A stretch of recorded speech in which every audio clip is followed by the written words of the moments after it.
Hola, hola, ¿qué tal? ¿Cómo estáis? Bueno, vuelvo a la carga con los vídeos, con algunos pequeños cambios. No voy a hacer apuntes como tal, porque es que sinceramente no me da la vida. No me da la vida. Entonces, he pensado, porque a mí me viene bien repasar un poco y creo que al final es interesante, hacer los vídeos en lugar de una lectura de apuntes de, digamos, un esquema. A mí me viene bien para sentar los conocimientos y yo creo que pues a otra persona escucharlo, para sentarlos y para escucharlo luego, de hecho. Y a otra persona pues a lo mejor escuchar, ¿no? Digamos las cosas más importantes del tema también puede ser.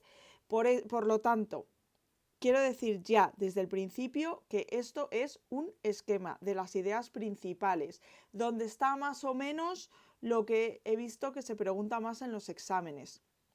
Obviamente, ya sabemos que esto es la UNED, como se suele decir, y aquí te pueden preguntar cualquier cosa. Entonces, yo no recomiendo estudiar solo desde esto que voy a poner yo, ni siquiera estudiar únicamente viendo mis vídeos, pero yo creo que sí que sirve un poco como repaso, ¿no? Yo lo que estoy haciendo es escuchar tutorías, estoy escuchando tutorías de mi centro asociado y de otros centros asociados que están en UNED Play.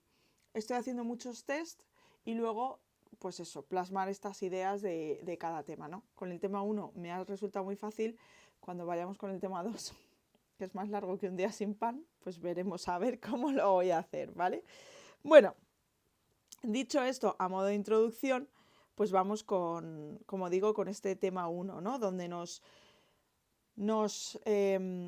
digamos, explican un poco en qué consiste esto de la psicobiología, cuál es el sentido de estudiar psicobiología, que luego, como veremos en muchas asignaturas, es mucho el sentido de estudiarla, ¿no? Eh, y bueno, pues cuáles son las cosas más importantes. Vamos a ver que hay muchas cosas que se repiten ya incluso con otras asignaturas, pero bueno, vale. Entonces, bueno, pues dice, ¿qué estudia la psicobiología, no? Bueno, pues estudia la conducta, pero relacionada siempre con el sustrato orgánico. ¿Qué significa eso? Pues con todo lo que es al final biología, lo que es físico, ¿no? O sea, ¿por qué se produce la conducta relacionada con el sistema nervioso, relacionada con el sistema inmune, relacionada con el sistema endocrino, ¿vale? Esos son los tres sistemas fundamentales que se van a estudiar en esta asignatura y pues al final lo que se estudia aquí es cómo esos sistemas de alguna manera modulan la conducta, ¿vale?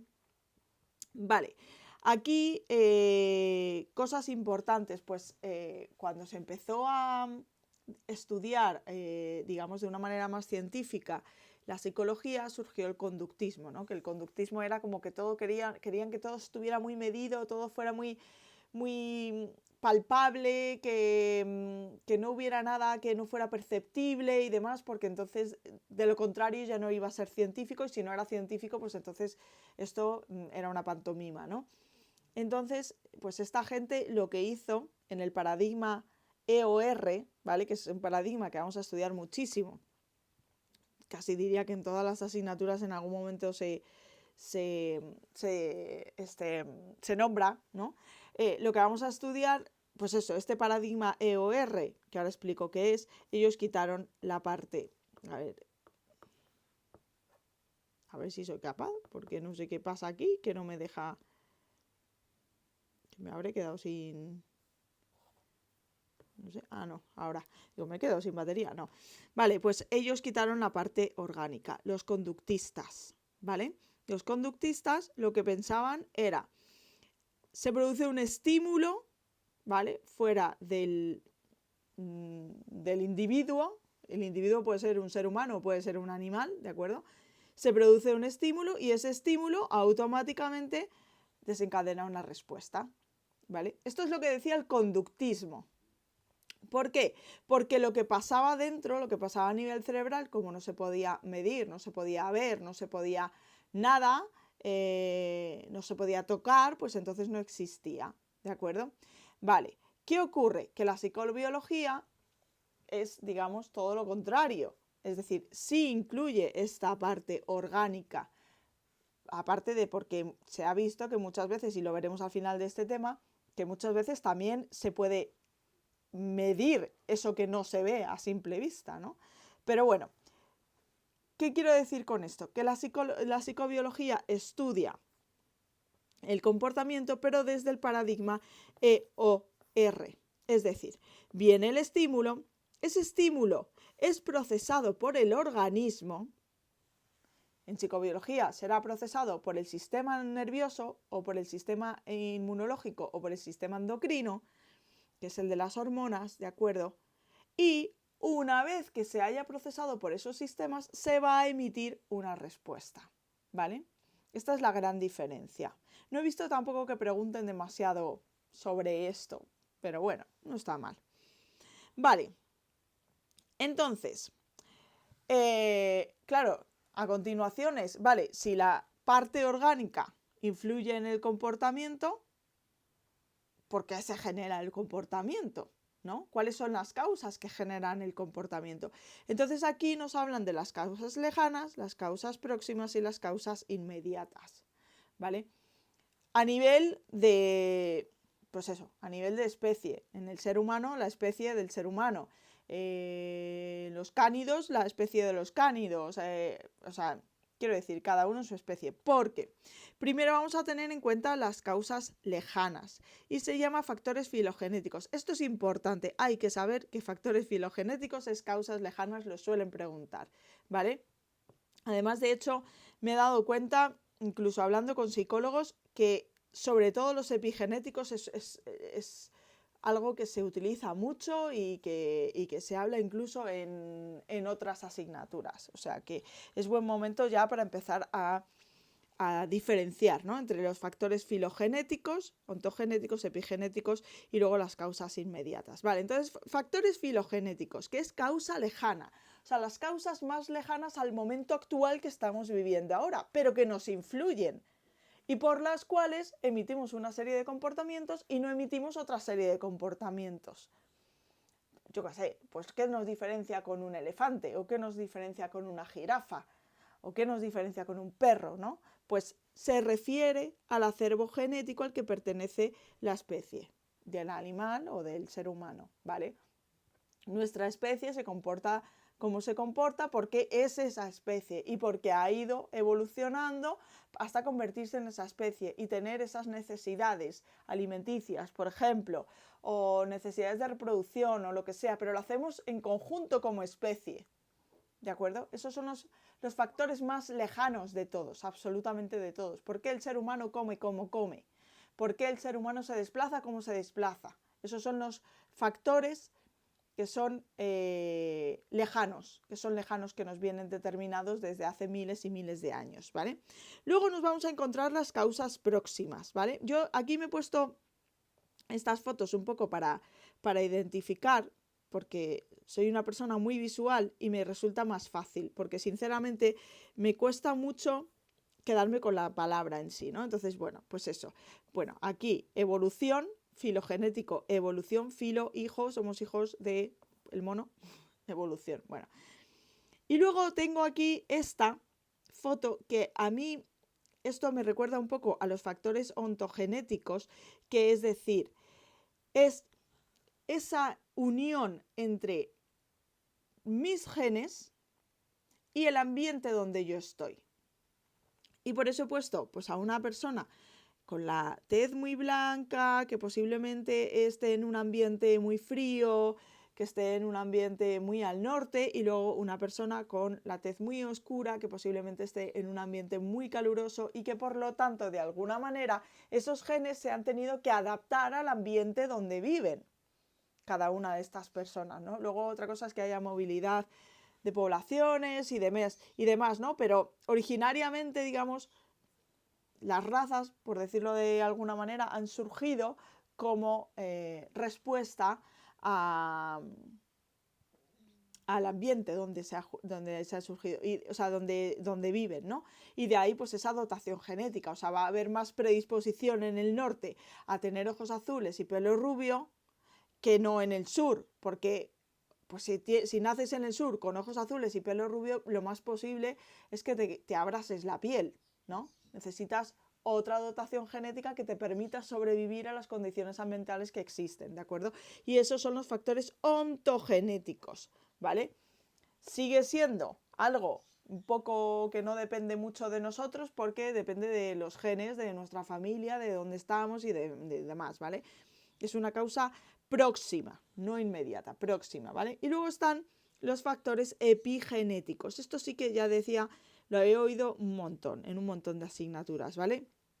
Y aquí es sí más factores ambientales que van a afectar a cómo se expresa, y esto se va a ver en el tema 2, cómo se expresa la genética.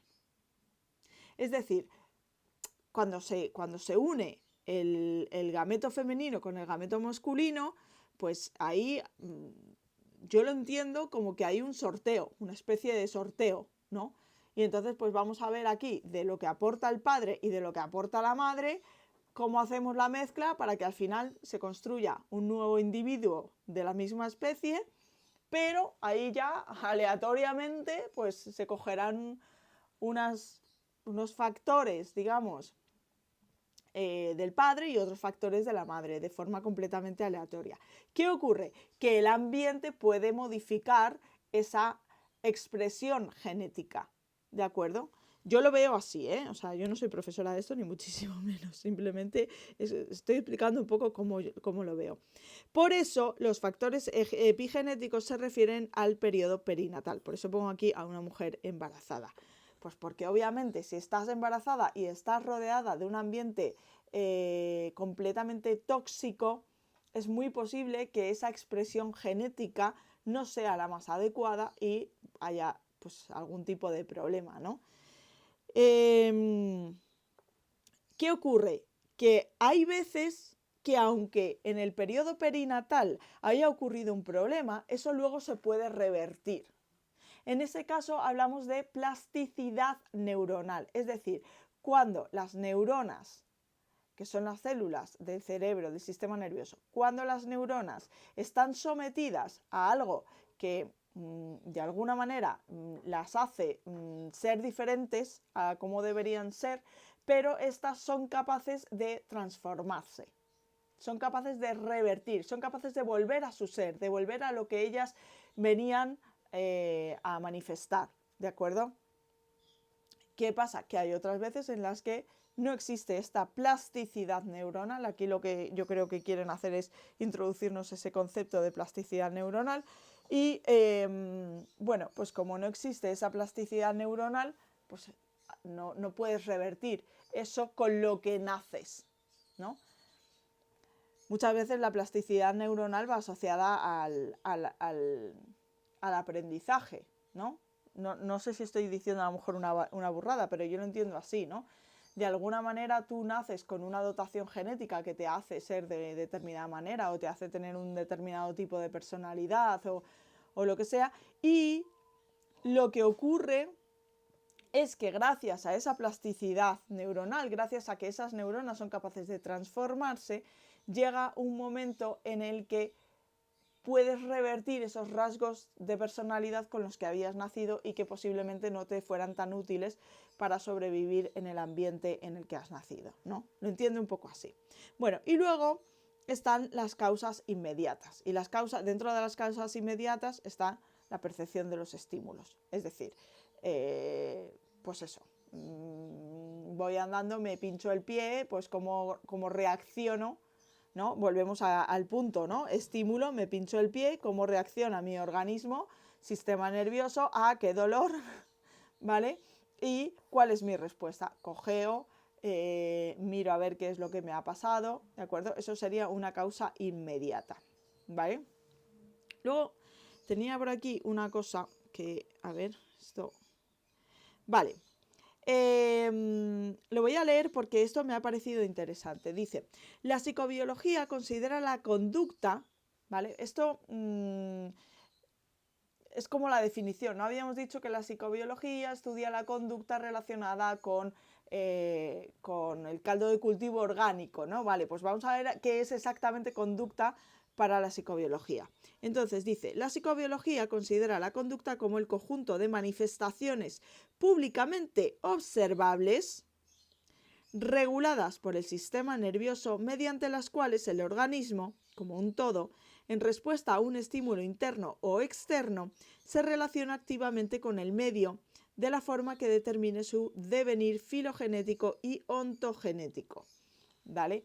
Bueno, pues es eso. La conducta es cómo te comportas relacionado con tu organismo y relacionado con lo que está ocurriendo en el ambiente. ¿Vale? Vale, vamos a leer aquí un poquito también algunas aclaraciones que me han parecido interesantes acerca de los factores ontogenéticos. Acordaros que era lo que lleva los genes, o sea, la unión entre genes y ambientes, ¿no? Era la foto de las chicas, ¿de acuerdo? Vale, el factor ontogenético. Dentro de las distintas especies, cada uno de sus miembros es diferente de cualquier otro. Ello es debido, en gran medida, a que la dotación genética de cada individuo es el resultado de una combinación única del genoma de la población que lo hace singular, tanto en sus rasgos físicos como psicológicos. Esto es un poco lo que estaba comentando antes, ¿no? O sea, la aportación genética del padre más la aportación genética de la madre nunca van a ser iguales, a no ser que estemos hablando de hermanos gemelos monocigóticos, es decir, que han nacido en el mismo óvulo, o sea, del mismo óvulo, ¿de acuerdo? Salvo ese caso excepcional, tú vas a poder tener 50.000 millones de hijos que ninguno va a ser exactamente igual al otro. Las copias que se realicen en el periodo de fecundación no van a ser iguales. Entonces, por eso no puede haber nunca dos personas exactamente iguales. ¿Se pueden parecer mucho? Sí, se pueden parecer mucho, pero no van a ser iguales.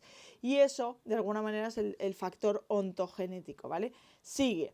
Dice, no hay que interpretarlo siempre en un sentido determinista.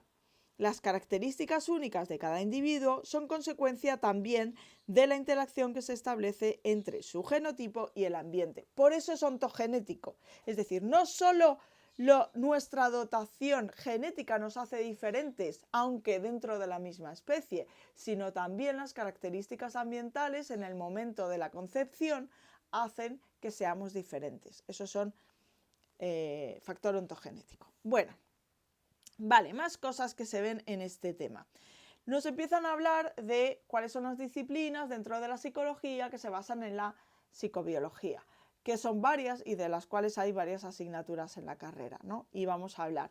Entonces, aquí lo que diferencian es entre los factores filogenéticos, los ontogenéticos y los inmediatos. Es decir, qué asignaturas se centran en los filogenéticos, qué asignaturas se centran en los ontogenéticos y qué asignaturas se centran en los inmediatos. Y esto sí que lo he visto en muchas preguntas de test, en muchas.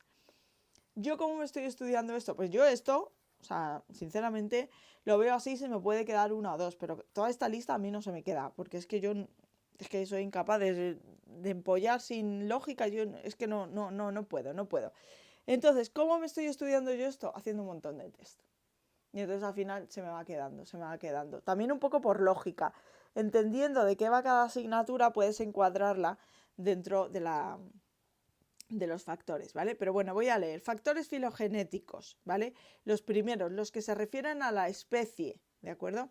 Vale, psicología evolucionista. Bueno, a ver, vale, sí, porque habla de Darwin y Darwin, ¿qué hacía? Estudiar a las especies, ¿vale? Esa sí, Nuria, esa es fácil, ¿vale? Etología, es decir, el estudio de los animales en su ambiente natural. Vale, también, porque al final tú no estudias a un único individuo, estás estudiando a la especie en general. Otra cosa es que te fijes en un individuo ahora, ¿no? Vale. Ecología del comportamiento, esa hay que aprendérsela sin más. Y sociobiología. También tiene sentido, porque al final se estudia la biología de la sociedad, no de un individuo en concreto. Entonces ahí seguimos estudiando la especie, ¿vale? Que son las conductas sociales de los animales. Esto es factores filogenéticos. Vamos con los factores ontogenéticos, es decir, unión de genética más ambiente. Genética de la conducta, ¿vale? Pudiera ser. Y psicobiología del desarrollo. Entiendo que aquí se refiere al desarrollo del niño, ¿no? o del embrión hasta llegar a la edad adulta o algo así. Bueno, vale. Vale. Luego, factores inmediatos. Vale. Y aquí nos hablan de la psicología fisiológica y de la psicofisiología. Cuidado porque esto lo preguntan un montón de veces y además parece muy parecido y no lo es. Yo me he hecho un truqui del almendruqui para diferenciarlos. Porque la pregunta es, ¿cuál de las dos disciplinas de la psicobiología manipula el sistema nervioso o manipula el cuerpo o manipula el organismo, mejor dicho? La psicofisiología, la fisiología psicológica o la etología. Obviamente la etología no, pero yo aquí el truque del almendruqui que me he hecho es que tú para manipular algo necesitas dos cosas. Necesitas el objeto manipulado, en este caso el organismo, y necesitas el objeto manipulador. Es decir, pues si tú vas a manipular porque vas a pinchar algo, yo que sé, vas a introducir un fármaco en el sistema nervioso, pues entonces necesitas una aguja, ¿no? Necesitas el organismo y una aguja. O si vas a hacer una sección en el, yo qué sé, en el córtex prefrontal, pues necesitas el córtex prefrontal, es decir, el organismo, y necesitas un bisturí, ¿no? Entiendo, o no sé cómo se cortará eso, ¿no? Pero siempre necesitas dos cosas. Por lo tanto, la que tiene dos palabras, psicología fisiológica, es la que manipula, porque para manipular necesitamos dos cosas, ¿vale? Esta es la regla mnemotécnica que yo me he hecho y que me sirve. Ahora bien, la psicofisiología es una única palabra y ahí no se manipula nada, ¿vale? Como no se manipula nada, es solo una palabra, psicofisiología no se manipula. Bueno, pues así. Vale, factores inmediatos, psicofarmacología. Claro, esto tiene mucha lógica que sea un factor inmediato, porque no solo se refiere a los fármacos legales, sino se refiere también a los ilegales y cómo pueden afectar, ¿de acuerdo?, a la conducta y al sistema en general. Vale, psicoendocrinología, tiene sentido también, se refiere a las hormonas. Neuropsicología se refiere a daño cerebral, ¿de acuerdo? Y neurociencia, ahí está una errata, neurociencia cognitiva, ¿vale? Bueno, neuropsicología y neurociencia cognitiva se parecen y eso va en inmediatos, ¿vale? Bueno, pues vamos a pasar al siguiente punto. El siguiente punto es la investigación en psicobiología. ¿Cómo se investiga en psicobiología?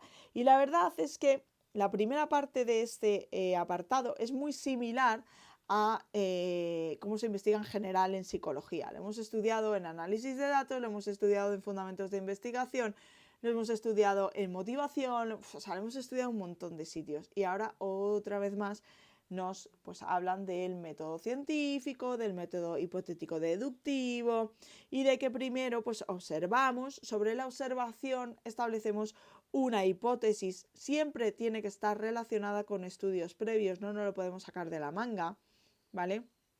Y tiene que ser comprobable. Esto es importante, se dice mucho en fundamentos de investigación, ¿vale? Vale, una vez que tenemos esa hipótesis, no vale como, yo tengo aquí esta hipótesis, que es lo que en la calle entiendo que se dice teoría, ¿no? Y ahí me quedo tan tranquilo. No, tienes que comprobarlo, tienes que hacer una contrastación empírica, es decir, tienes que ver si eso verdaderamente es verdad o no es verdad, ¿vale? ¿Cómo? Pues a través de todas las asignaturas maravillosas de estadística que se estudian en la carrera, ¿vale? Y una vez que se haya comprobado, ya puedes establecer una ley o una teoría, ¿vale? Una ley científica o una teoría que es un conjunto de leyes científicas, ¿vale?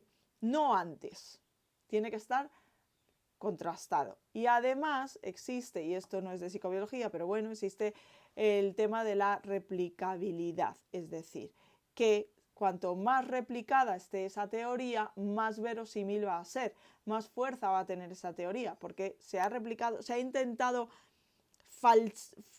esto es el falsacionismo, se ha intentado tomar por falsa esa teoría muchas veces y no se ha conseguido, por lo tanto, pues será que es verdadera, ¿vale? Bueno, y esto nos lleva a identificar la variable dependiente y la variable independiente. Bueno, yo sé que hay muchas personas que tienen dificultad con la variable dependiente y la variable independiente, con identificar cuál de ellas es. Así que voy a hacer una explicación, por si alguien que esté viendo el vídeo no lo sabe, si no pasaría de largo, pero una explicación que le hago yo a mis alumnos para identificarla, ¿vale? Y entonces siempre les pongo el ejemplo de un túnel de lavado de coches, ¿vale? Vamos a suponer que tenemos el coche, ¿de acuerdo? Y el coche está pintado, está lleno de barro, está asqueroso, ¿de acuerdo? Vale. Pues cogemos nuestro coche y lo que hacemos es que introducimos el coche en el túnel de lavado. Dentro del túnel de lavado se produce una transformación de ese coche, ¿de acuerdo? Y cuando sale es un coche completamente diferente. No es el mismo coche que había entrado. Es un coche distinto, ¿vale? ¿Qué ocurre? Que el coche es el coche. El coche en sí no cambia, pero sí que cambia a través de, o sea, cambia a través de las transformaciones que se hacen en el túnel de lavado. Por lo tanto, la variable independiente siempre es el coche, porque el coche no se modifica, el coche sigue teniendo el mismo número de bastidor, ¿de acuerdo? Lo que pasa es que la variable dependiente es las cosas que se le hacen al coche y que finalmente modifican. Otra forma de verlo, también muy fácil, es que la variable dependiente siempre va a depender, va a hacer cambiar a los resultados, ¿de acuerdo? Los resultados siempre van a cambiar en función de la variable dependiente. En cambio, la variable independiente no, la variable independiente nunca se modifica, siempre está ahí, ¿de acuerdo? No sé si se entiende. Bueno, vale, entonces vamos a ver ahora cuáles son las estrategias de investigación. Esto se pregunta bastante y se pregunta con ejemplos. Te ponen ahí un tochaco y lo que te preguntan es que identifiques pues, qué tipo de estrategia de investigación se está llevando a cabo, ¿de acuerdo? Vale, entonces vamos a tener por un lado una intervención experimental y por otro lado vamos a tener una contrastación correlacional, ¿vale? Yo lo veo así, o sea, hay como dos cosas de primeras, luego hay más cosas, ¿vale? Pero de primeras, ¿vamos a modificar algo o simplemente vamos a observar? ¿De acuerdo? Cuando modificamos, hacemos una intervención experimental. Cuando observamos, cuando hacemos una contrastación correlacional, simplemente observamos y sacamos conclusiones con lo observado, ¿vale? Bueno, por la parte por la que modificamos, podemos modificar varias cosas, ¿vale? Podemos modificar, podemos hacer una intervención conductual o podemos hacer una intervención somática, ¿de acuerdo? Es decir, es que aquí hay que tener cuidado porque esto lía un poco, ¿vale? Intervención conductual se refiere a la variable independiente. ¿Quién es la variable independiente? Es la conducta. Por lo tanto, lo que se va a ver modificado es el organismo, porque es la variable dependiente, ¿vale? En la contrastación conductual, la variable independiente, y esto es lo que te preguntan, realmente.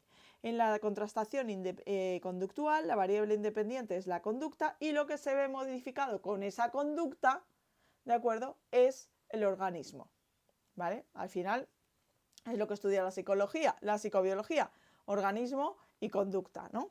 Vale, pero luego está la somática. ¿A qué te recuerda somático? Cuando tú tienes un dolor somático, cuando se dice que somatizas, pues se refiere al cuerpo. Por lo tanto, la variable independiente se refiere al cuerpo, es decir, el nombre del tipo de intervención se refiere siempre a la variable independiente. Entonces, en la somática, la variable independiente es el cuerpo, es el organismo, ¿de acuerdo? Y la variable dependiente es la conducta. Es decir, si yo cojo y introduzco,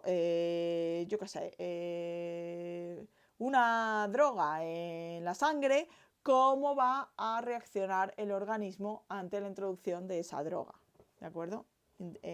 Intervención somática, ¿vale? Y luego tenemos la contrastación correlacional, ¿vale? Que dice que es observación de covariaciones entre medidas biológicas y conductuales. ¿Por qué no se puede hacer? Pues por motivos éticos. Tú no le puedes ir a una persona y seccionarle el cerebro para ver por qué tiene tanta ira y a ver si de alguna manera eso está relacionado con si tiene la amígdala más pequeña o la tiene más grande. Pues eso no se puede hacer así, obviamente. Entonces tiene que haber contrastación correlacional si estamos hablando de personas. A las ratas, las pobrecitas mías, pues se lo hacen, ¿vale? Entonces aquí el típico ejemplo es el ejemplo de Phineas Gage, ¿vale? Que fue un hombre que bueno, estaba trabajando y entonces estaba trabajando con, lo diré, con artefactos y entonces explotó y estaba manipulando una barra de hierro, esta que tiene aquí, y le traspasó el cráneo, ¿de acuerdo? Le traspasó de esta forma, ¿vale? Es decir, la parte más primitiva del cerebro, ¿de acuerdo? No se vio modificada, pero sí que es cierto que la parte delantera, que es la más nueva del cerebro y que lo vamos a estudiar en esta asignatura, sí se vio modificada. ¿Qué le pasó? Pues que él siguió viviendo. Claro, la gente como, por Dios, se te ha atravesado una barra el cerebro y sigues viviendo. Y lo único, bueno, perdió la visión pero bueno, parece que más o menos pues podía seguir sobreviviendo, podía seguir viviendo. ¿Por qué? Pues porque la parte, digamos, más primitiva no se vio afectada, la parte reptiliana, digamos, del cerebro no se vio afectada. Pero antes del accidente era una persona muy amable, era una persona, pues, respetuosa y demás, y después del accidente dejó de serlo. ¿Qué pasó aquí? Pues que hubo una contrastación correlacional. ¿Qué ocurre? Que cuando se modifica, cuando se produce una lesión en esa parte concreta del cerebro, podemos correlacionar, podemos suponer que eso no afecta a la vida, es decir, tú vas a poder seguir manteniendo la misma vida, ¿vale? Pero sí que te va a afectar a nivel de personalidad, ¿vale? Entonces podríamos inferir que la parte de la personalidad está en la parte más nueva del cerebro, ¿de acuerdo? Bueno. Vale. Entonces, dentro de la contrastación correlacional hay varios tipos de estudios, ¿vale? Que está el estudio de lesión, que es destruir una zona del encéfalo, lo que le pasó a este hombre, vamos, y eso afecta a determinadas funciones y esa, bueno, pues puede afectar o no puede afectar a la conducta, como le pasó a este hombre, ¿vale? Eso se le llama estudio de lesión. La lesión se ha producido, nosotros no hemos producido la lesión, ¿de acuerdo? No lo hemos hecho aposta, se ha producido y nosotros vemos las consecuencias que tiene el hecho de haber tenido esa lesión o no haberla, ¿vale? Luego están los estudios de estimulación. Producir artificialmente cambios fisiológicos, producir artificialmente cambios fisiológicos que se supone que ocurren de forma natural en el sistema nervioso, ¿vale? Estudios de estimulación, estimular. Esto es como cuando te ponen unos electrodos y se te mueve el músculo sin que tú quieras, ¿no? Pues al final es eso, te lo están haciendo de forma artificial, pero es un movimiento que el sistema nervioso haría de forma natural, ¿vale? Y luego está el aparato estereotáxico, que crea lesiones artificialmente y que sirve para el Parkinson. Porque, según he leído, en el tema del Parkinson, lo que hacen es lesionar partes motoras y entonces evitan ese tembleque que suelen tener, ¿no? Creo que va por aquí, ¿vale? Bueno, y eso es el aparato ¿vale? Este que te ponen aquí alrededor del cráneo. Vale. ¿Qué más cosas podemos medir? Podemos medir el registro de la actividad neuronal, ¿vale? Todo esto que voy a empezar a contar ahora, esto entra mucho. Y yo me he vuelto loca, ¿eh? Juro que me he vuelto loca, porque yo veo que en los test entra muchísimo, pero luego tú te vas al libro y es que es un medio parrafito, que además tampoco es que esté muy explicado, pero bueno, he intentado poner lo mejor posible, ¿vale? Entonces, registro de la actividad neuronal. Pues eso, registrar las células del cerebro que se llaman neuronas y pues cómo hacen sinapsis y demás, ¿vale? Entonces, ¿cómo se puede hacer? Se puede hacer a través de actividad eléctrica, a través de actividad metabólica y a través de los genes de expresión temprana. De esto no he visto muchas preguntas, sinceramente, pero bueno, a ver, también saber que esto es así, ¿no? O sea, las neuronas funcionan por impulsos eléctricos, esto yo creo que es de cultura general. Luego también, y lo vamos a ver ahora, que también a nivel de metabolización de glucosa, de cómo se come la glucosa, no el humano, sino la neurona, pues también puede sacar conclusiones, y luego los genes de expresión temprana. Bueno, vale, entonces, hay otras formas de estudio dentro de la psicobiología y que se utilizan mucho, que son estudiar el cerebro, pero que sin necesidad de ser tan invasivo como hacer una sección, o yo que sé, o llegar al caso de Phineas Gage y tal. No, que son pues todas estas que vienen aquí con todos estos escáneres que he puesto yo por aquí, ¿vale? Esto lo preguntan un montón y a mí se me hace complicadísimo acordarme de qué medía exactamente cada una de las partes y tal. Bueno, vale, electroencefalograma, ¿vale? ¿Qué mide el electroencefalograma? Mide qué regiones están activas en un periodo temporal, por eso he puesto el reloj, ¿vale? Pero no se sabe exactamente en qué parte del cerebro. O sea, tú puedes ver en coloritos que en ese momento exacto hay una parte del cerebro que se está activando, pero no sabes exactamente qué parte, ¿vale? Tú sabes que está habiendo actividad cerebral, pero no sabes exactamente dónde. Ahora, sabes que justo en ese momento está habiendo actividad cerebral. Entiendo que esto a lo mejor puede funcionar para las personas que están en coma y esto, no lo sé, ¿eh? Eso es de mi cosecha. Vale, magnetoencefalograma. Permite más precisión, normalmente de esto siempre he puesto el de abajo que es como más preciso, ¿vale? Bueno, dice, permite más precisión sobre el lugar en que se produce la actividad.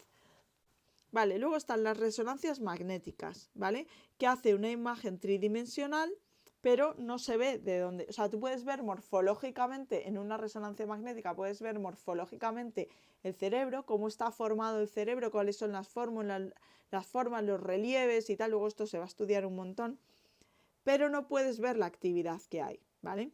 Y luego está la resonancia magnética funcional, que detecta el consumo de oxígeno de regiones cerebrales sin usar marcadores radiactivos.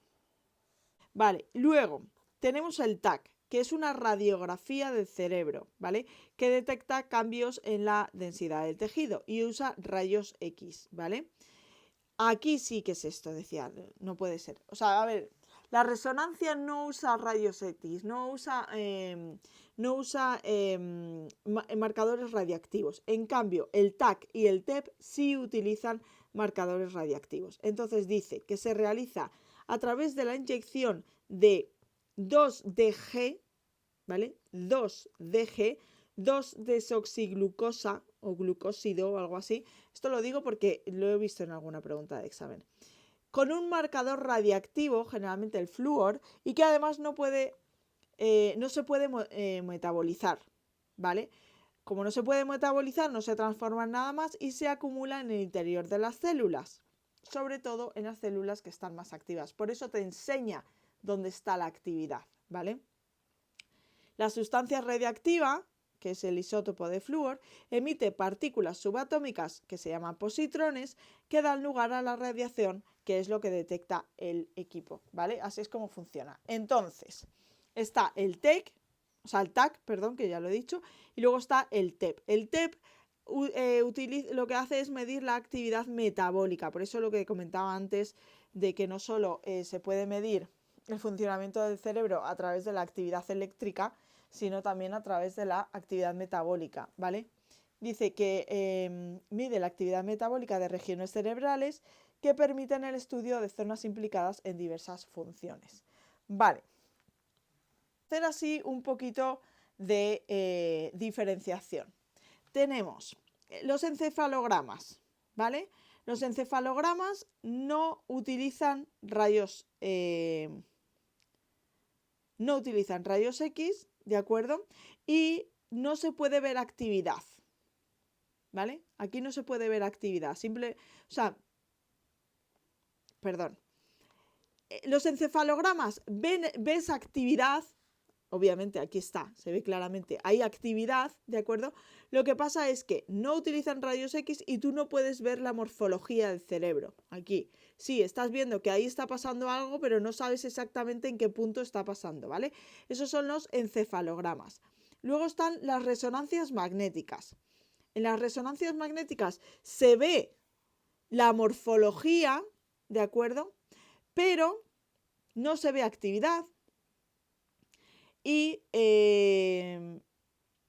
no utiliza rayos X ni nada, ¿vale? Y luego está el TAC y el TEP, donde se ve la actividad exactamente donde está funcionando, qué es lo que está pasando justo en ese momento. Y eso es gracias a que utilizan marcadores radiactivos, ¿vale? Por lo tanto, entiendo que estos quizá son un poquito invasivos. Vale, TAC significa tomografía axial computarizada, lo digo porque a veces lo ponen así en vez de poner TAC, y TEP significa tomografía por emisión de positrones, ¿vale? En las siglas en inglés es PET. De hecho, aquí en España yo por lo menos lo he escuchado a los médicos como PET, no TEP. PET, ¿vale? Te vamos a hacer un PET de... Pues esto no solo se hace del cerebro, se hace de otras partes del cuerpo, ¿vale? Bueno, ¿qué cosas más importantes así que he visto destacables en el tema? La caja de Skinner. Bueno, Skinner fue, no sé si me atrevería a decir un conductista, no quiero decirlo porque no sé. Un psicólogo que estudió el comportamiento, ¿no?, de las ratas y al final aprendizaje, ¿no?, porque es el condicionamiento instrumental, ¿no? O sea, ¿qué ocurre si yo pongo una palanquita que te va a quitar el dolor que estás teniendo? Y si tú llegas a aprender que para quitarte ese dolor le das a la palanquita, ¿no? Bueno, pues es eso. Y hizo lo que se llama la caja de Skinner, ¿vale? Ahí se ve la ratilla, la pobre, dándole a la palanca. Bueno, leo. La caja de Skinner es un instrumento que diseñó para el estudio del condicionamiento instrumental, que es una técnica específica para enseñar conductas. Una conducta que produce una recompensa, tanto por obtener algo beneficioso o por eliminar una situación perjudicial, ¿vale? Y eso será aprendido. El reforzamiento produce un incremento en la probabilidad de respuesta. Si yo sé que a mí esto me va a ir bien, bien porque me da algo que me gusta o bien porque me quita algo que no me gusta, pues yo lo voy a hacer más veces, ¿no? Eso es al final un poco lo que se aprende de aquí, ¿no? Vale, dice, la caja de Skinner consiste en su diseño más básico en una jaula que cuenta con una palanca en su interior. Cuando la palanca es accionada por el animal, aparece un refuerzo. En este caso, un dispensador automático le administra una dosis de alimento. Pero el animal también puede apretar la palanca para que finalice una situación adhesiva, no, una situación agresiva. No sé qué ponía ahí, la verdad. En una situación desagradable que puede ser, por ejemplo, una descarga eléctrica, ¿no? Entonces, la palanca, importante, puede hacer dos cosas. Puede hacer que nos pase algo positivo o puede hacer que deje de ocurrir algo negativo, ¿vale? Y en los dos casos, eso nos lleva a un aprendizaje, ¿vale? Bueno, y ya por último, volvemos aquí. Esto estaba al final del tema, pero es un poco en las disciplinas de la psicobiología relacionadas con las formas de investigación que tiene cada una, ¿vale? Entonces, intervención conductual, ¿vale? Acordaros que variable independiente era la conducta, ¿vale? Se estudia en psicofisiología. Psicofisiología era la que no había manipulación, ¿vale? Entonces, intervención conductual. La variable independiente es la conducta, ¿vale? Y se observa qué ocurre en el sistema, en el organismo, ¿vale? Aproximación correlacional, ¿vale? Aquí establecemos deducciones o hacemos inferencias en función de las conclusiones que vamos sacando a medida que vamos viendo las cosas. Se estudia en neuropsicología. Neuropsicología estudia, entre otras cosas, los accidentes. Accidente de tráfico, accidente tipo ictus y todo esto, ¿vale? Entonces por eso es correlacional, porque, pues claro, o sea, no lo haces tú aposta, ¿vale? Genética del comportamiento, sociobiología y etología, ¿vale? Sociobiología era la conducta en general de toda la especie, ¿no? Y etología, el tema de... espérate. Etología, animales en su medio natural, sí. Va a decir otra cosa. Vale. Y luego, intervención somática, donde la variable independiente es el organismo, se utiliza en psicología fisiológica, porque hay manipulación. Estamos manipulando, ¿de acuerdo? Por eso, la variable independiente es el organismo. En biología del desarrollo y en psicofarmacología, ¿vale? O sea, aquí yo creo que es más que obvio. Bueno, pues nada, chicos, hasta aquí este tema. Este tema es una chorradita con lo que viene. Más adelante van a salir vídeos largos, ¿no? Lo siguiente, sobre todo el tema 2. No sé cuántos vídeos me saldrán del tema 2. 2 o 3 seguro. Pero bueno, nada, ánimo a todo el mundo. Si no estáis repitiendo esta asignatura, es una asignatura muy bonita y merece la pena dedicarle mucho tiempo, porque es bonita, pero también porque es que si no, no apruebas. Esto es así. Bueno, nos vemos en el próximo vídeo. Chao.